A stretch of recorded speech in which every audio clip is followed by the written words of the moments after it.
Hello everybody, my name is Roy Nemmer of Mundo Albiceleste.com and welcome to another video. In this one, we are taking a look at the Argentina strikers which have been selected for the Finalissima match against Italy on June 1st. Argentina national team coach Lionel Scaloni has selected 9 forwards for that match, and let's take a look at it. Let's take a look at them. So the 9 players being, we have them right here. It's Lionel Messi, Alejandro Papu Gomez, NICOLAS Gonzalez, Angel Di Maria, Angel Correa, Paulo Dybala, Joaquin Correa, Julian Alvarez, and Lautaro Martinez. And those are the 9. And let's get started with none other than Lautaro Martinez. And let's bring up his numbers right here for Inter this season. He has 25 goals and 4 assists in total in 49 matches, 21 goals and 3 assists in Serie A, 1 goal in 8 matches in the Champions League, 1 goal in 1 match in the Supercoppa Italiana, and 2 goals and 1 assist in 5 matches in the Coppa Italia. Now let's remember that Inter actually won the Coppa Italia this time around. They did not manage to win the Scudetto. They did not win the league. They did win it last year, not this time around. And for Lautaro Martinez, this is a personal best season. He has never scored as many goals in a single season as he has this time around, and he has ended the season just on fire. The month of April, the month of May, it was as if he was scoring for fun. Every time he'd get the ball, you sensed something was going to happen. And a great end of the season for him in terms of goals contribution. And for Argentina, they're going to need it. He's the number 9. He's the go-to striker for Argentina. He's the one that Lionel Scaloni trusts. And how can you argue that with those numbers, and as well as he's been playing for Argentina and the goals he scored for Argentina and the importance of a lot of the goals he has scored for Argentina? There is no doubt about it. Lautaro Martinez is the man. It is his number 9 spot, and he's the number 9. And we're going to talk a little bit about that number 9 spot and the backup to Lautaro Martinez. But moving on, let's go to someone else, and we are going to none other than Alejandro Papu Gomez. So we're going from Italy all the way to Spain.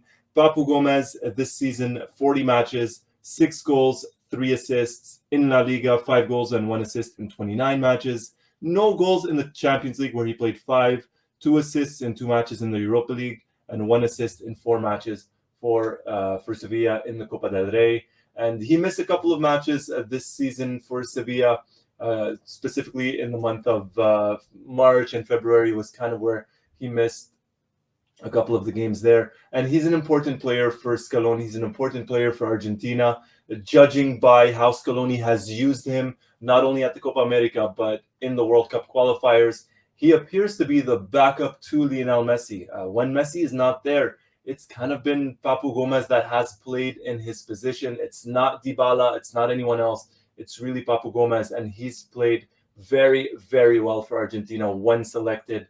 And he's an important player. There's no doubt about that. He's a very important player for Argentina, be it as a substitute, be it as a starter. So it's key. It is absolutely key that he remains healthy, just because, like I said, he's the backup to Messi, and overall he can really change a game, be it as a substitute or as a starter. So that was Papu Gomez. And hey, talking about Lionel Messi, let's get to Messi. 11 goals and 14 assists in 34 matches, 6 goals and 14 assists in 26 matches in Ligue 1, 5 goals and 7 matches in the Champions League, only 1 match in the Coupe de France. And for PSG, for Messi, we know how it was this season. He won the Copa America. He did not have a preseason, not with Barcelona and not with PSG. He joined a new club. He joined a new team, new teammates, new everything. And with no preseason, he did not play the full 90 minutes in the first couple of matches for PSG, just getting back to fitness. And then kind of when he was getting to fitness, well, he had the international matches, the World Cup qualifiers. So he would fly to Argentina and fly back to France. And from there, he had that injury to his leg, that knock to his leg while playing with Argentina against Venezuela. And you could tell he was playing injured. He was not 100%. He continued playing. And then once more, he had the matches for Argentina. He came back, and then there was COVID at the end of the year, and then with the flu. So it was really a lot of stop and go for Lionel Messi this season with PSG. Obviously, if you compare his numbers this season as opposed to his entire career. It's not up to the Lionel Messi standards, but as we all know, when you're talking about Lionel Messi, you cannot just look at the matches, or sorry, you cannot just look at the goals and the assists. If you don't watch a match, you could tell, hey, oh, Messi, 0 goals, 0 assists. Yeah, you didn't watch the match. Chances are he was probably PSG's best player. He could have been Argentina's best player, even with 0 goals and 0 assists. You cannot judge Messi just based off of numbers. He's not one of those players that you can just say, oh, well, he had a good match because he scored 1 goal, or he had a bad match because he didn't score. Not at all, obviously. We know Messi's influence on the pitch for any team he plays for. Just his presence can change a match. We've seen it more than once throughout his career. So while it may not have been the best Lionel Messi season, not the best season of his life, he still finished with a Ligue 1 and still finished with a decent amount of assists. And let's not forget, he hit the post well over 10 times for PSG. So a bit unlucky there, but it's Lionel Messi, it's Argentina, it's the Finalissima. There's no doubt about it. He's going to start, he's going to play, and I have no doubt in my mind he's going to be one of the better players, or one of the best players on the pitch. He's just determined when he plays for Argentina. I'm not saying he's not determined when he plays with PSG, but lately, something about Messi, when he puts that Argentina shirt, it's the relief, it's the happiness, it's the joy, and I cannot wait to see it. June 1st, Argentina versus Italy, the Finalissima. And let's keep it going. Moving on from Lionel Messi to Angel Di Maria, his PSG teammate, who will not be with PSG next season, and we'll get to that in just a second. But he finished with 5 goals and 9 assists in 31 matches this season. 5 goals and 8 assists in 26 matches in Ligue 1, and 1 assist in 5 matches in the Champions League. And just like Lionel Messi, actually, both players scored for Argentina recently against Venezuela in that win at La Bombonera back in March. So Messi, one of the goal scorers there. Di Maria, one of the goal scorers there for Argentina. And for Di Maria, I mentioned it's going to be very, very important moving forward. He will not remain in Paris. He's not going to be with PSG. The farewells have been said. He had the presentation after the match, after their last league match against Metz, where he did score and assist. So he has been linked with a move to Juventus. A lot of reports saying he will join them next season. And if you look at Di Maria, the trajectory of his club career, Rosario Central to Benfica, to Real Madrid, to Manchester United, to PSG, and now to Juventus. Top clubs in every league he has played in. Incredible. He's won everything there is to win at club level. Champions Leagues, to League Cups, to whatever you think of. Di Maria has won it at club level, and there's no doubt in my mind that he's going to be very important for Juventus, and he's going to continue to be important for Argentina at the World Cup. And I think he will start versus Italy in the Finalissima. I think he, alongside Messi and Lautaro Martinez, those are the front 3, which I believe Scaloni will go with. Let me know, what would be your front 3? Would you go with those 3, or would you go with someone else like Nicolas Gonzalez, who's actually in direct competition with Di Maria on the wing? And if we take a look at Nicolas Gonzalez in his debut season with Fiorentina, coming over from Stuttgart, 8 goals and 9 assists in 39 matches, 7 goals, 7 assists in 33 matches in Serie A, 1 goal and 1 assist in 6 Coppa Italia matches. And just like Di Maria and just like Messi, he scored versus Venezuela. So those 3 being the goal scorers in that win back in March. And Nicolas Gonzalez, very, very important in the way Argentina play, in the way Scaloni wants Argentina to play. I know, and I've been critical of Gonzalez as well, in the fact that he does get himself in incredible goal-scoring opportunities in great positions. He doesn't always score them, right? And that's kind of been the criticism towards him. He doesn't always score them. But I mentioned this when we did the live video after the match against Ecuador. If you go back, he was key for Argentina in that match, and specifically in the first half. The way he tracked back, the way he created chances, he was great. He was very, very solid.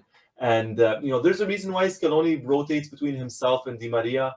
And if you talk to Fiorentina fans this season, a lot of them, or all of the ones that I've spoken to, have been very, very happy with how he has played for them in his debut season. So first year in Italy, done very well and just key for Argentina. And I think he might start on the bench versus Italy, but if he were to start versus Italy, I don't think it would be the worst thing in the world. Although personally, I would prefer Di Maria for that match. Now, moving on from Nicolas Gonzalez over to Angel Correa, and what a season he's had. What very, very underrated. He was voted the January La Liga Player of the Month. He finished with 12 goals and 6 assists in 49 matches. So he played the same amount of matches as Lautaro Martinez. In La Liga, he has 12 goals and 5 assists in 36 matches. The lone goal in the 10 Champions League matches and 1 assist in 2 matches in the Copa del Rey and 1 match in the Supercopa. And while Atletico did not win La Liga this season, that doesn't mean he was not one of their better players, if not their best player. He was very important for them when they won La Liga last season. Very important in their qualifying for the Champions League this season, well, to qualify for next season. And he's a very versatile player. He's someone that can play on the wing, someone that can play down the middle, a great dribbler, a great passer of the ball, a very, very intelligent player, and someone, in my opinion anyways, that doesn't get the credit that he deserves. Simeone doesn't always start him for whatever reason. I mean, he was voted the La Liga Player of the Month in January. He received the award, and in Atletico's next match, he was benched. He was a substitute. So he's not always getting the chances that, in my opinion, he deserves, be it with Atletico and maybe even with Argentina, because when he's played for Argentina, the couple of minutes that he's gotten, he has not been bad. He really hasn't. And like I said, he's versatile. He's a great, great addition to any squad. And at a tournament like a World Cup, you need an Angel Correa, and potentially even in a match against Italy. I mean, it's for a trophy. It's the Finalissima. If you need someone to ignite you, to get that spark, you bring him on as a substitute. I have no problems with Angel Correa, and I would have no problems with him even starting. Maybe not starting against Italy, just because I want Lautaro Martinez as that number 9. But in future matches, in a friendly match or something like that, why not? Give him that confidence and give him the full 90 minutes to see what he can do for Argentina, because so far he's been solid. He's been great. He's been great. So that was Angel Correa. Let's move on to another big, big name, and this one none other than Paulo Dybala. We know for sure he will not remain at Juventus. He has been linked with Inter, and I'm going to talk about that. But for Juventus this season, Dybala, 15 goals, 6 assists in 39 matches, 10 goals and 5 assists in 29 matches in Serie A, 3 goals and 1 assist in 5 matches in the Champions League, 1 match only in the Supercoppa Italiana, obviously, and 2 goals in 4 matches in the Coppa Italia for Paulo Dybala. And Dybala, it's going to be a big couple of weeks, big couple of months for him.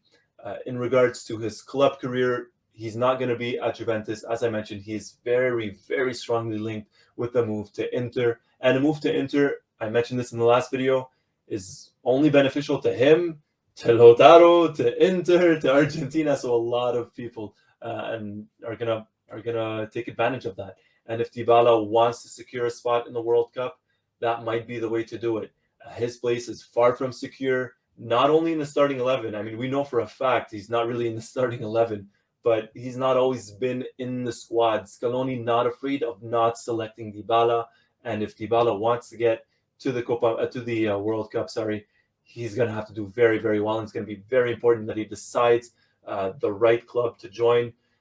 If he joins Inter, I just mentioned he's going to play alongside Lautaro Martinez, and I mean, that could be a deadly, deadly partnership for Inter and for Argentina, and could benefit both players and Argentina tremendously. And he is someone that can be that number 9, that backup number 9, for when Lautaro is not there, or for when Lautaro is potentially substituted out in a match.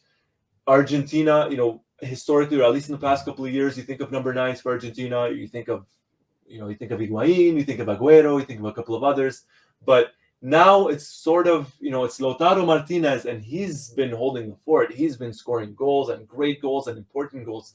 But then when you look at his substitutes, that's when you're like, okay, wait a minute. This could be anyone. This can really be anyone. It can be Paulo Dybala. It can be a couple of other people that I'm going to get to in just a second.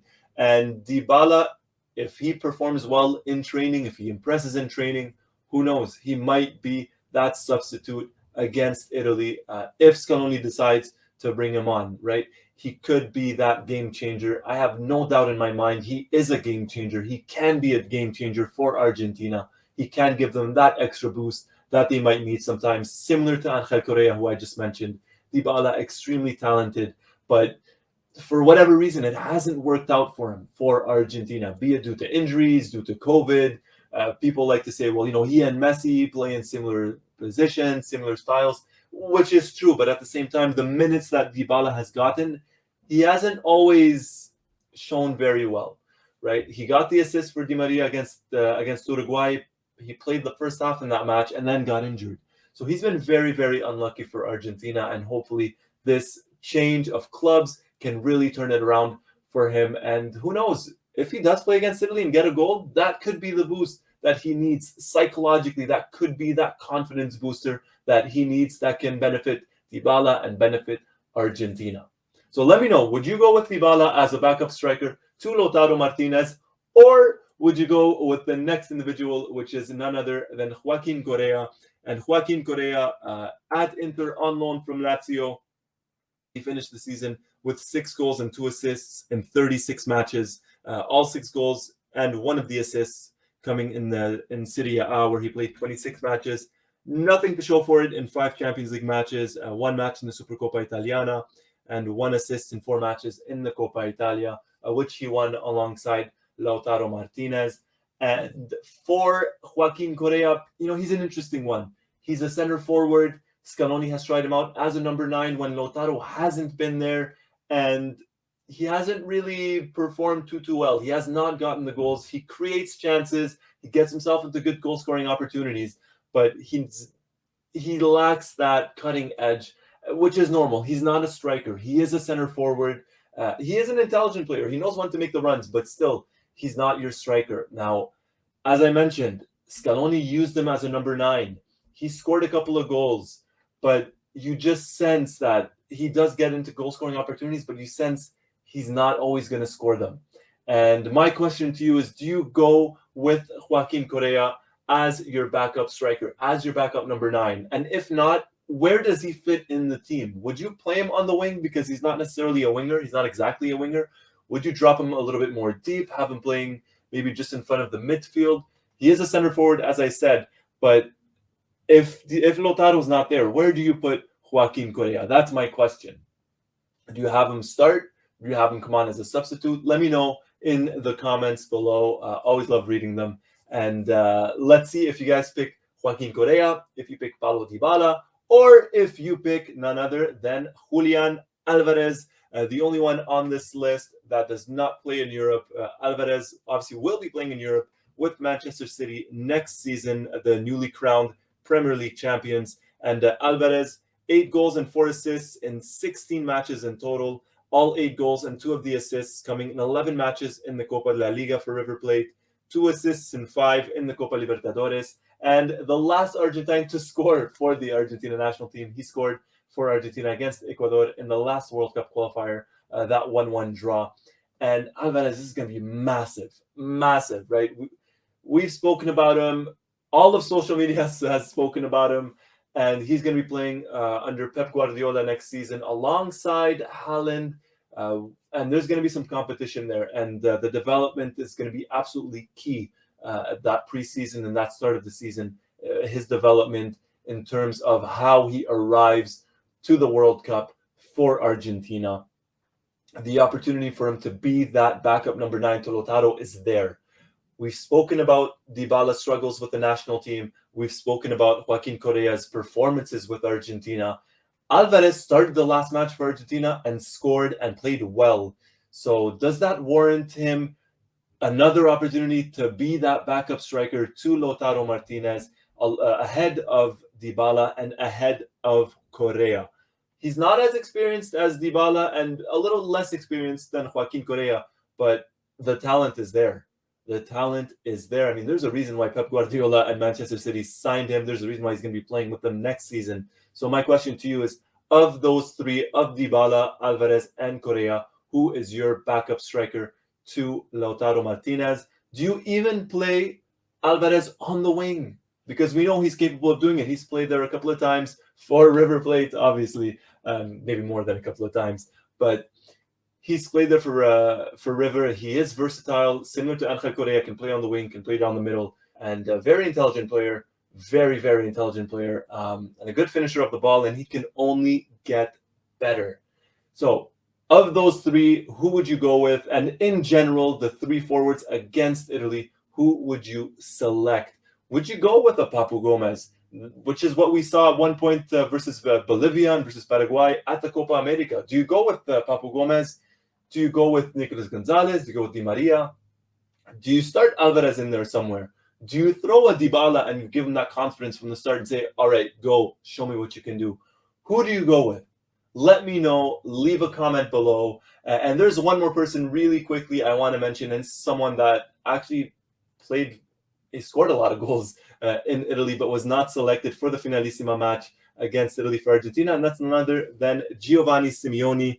Simeone, 17 goals and 6 assists in total in 36 matches for Verona, and it looks like Verona will end up signing him.